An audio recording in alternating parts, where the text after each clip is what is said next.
تا دێت تاوانەکان بەهۆی خراپ بەکارهێنانی تۆڕە کۆمەڵایەتیەکان پەرەدەسەنن. بەهۆیەوە چەندان کێشەی کۆمەڵایەتی دڵتەزێنی لێکەوتۆتەوە. بۆ ئەو مەبەستەش پۆلیسی کۆمەڵگەیی هاوڵاتیان بە یاسای خراپ بەکارهێنانی ئامێری ئەلیکترۆنی ئاشنا دەکات.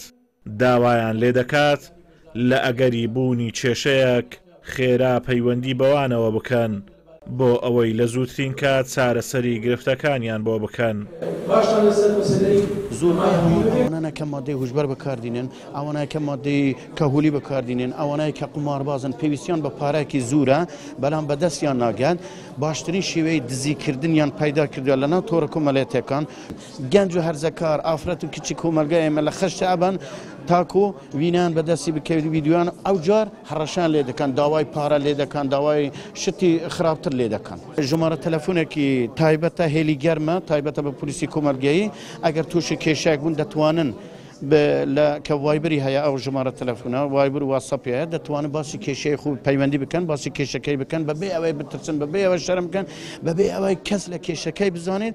ئێمە بە شێوەیەکی نهێنی کێشەکەی چارەسەر دەکەن.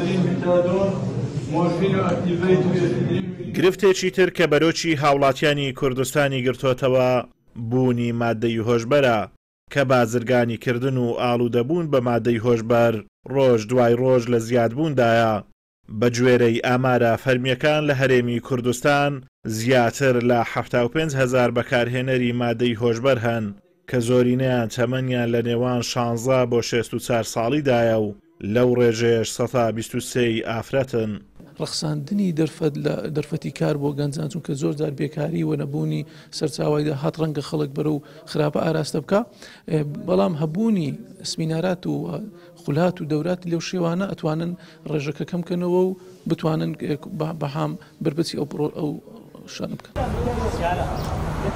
بوونی بێکاریەکی زۆر و نەبوونی پەروەردەیەکی تەندروست و زیادکردنی نێرگە لە خانە و یانەی شەوانە و دوورکەوتنەوە لە بەها پیرۆزیەکانی ئیسلام لە پەروەردەی خێزان و کۆمەلگا هەموو ئەمانە وای کردووە تاوانە ئەلیکترۆنیەکان و بازرگانی کردن و بەکارهێنانی مادەی هۆشبەر ڕوو لە زیادبوون بکات.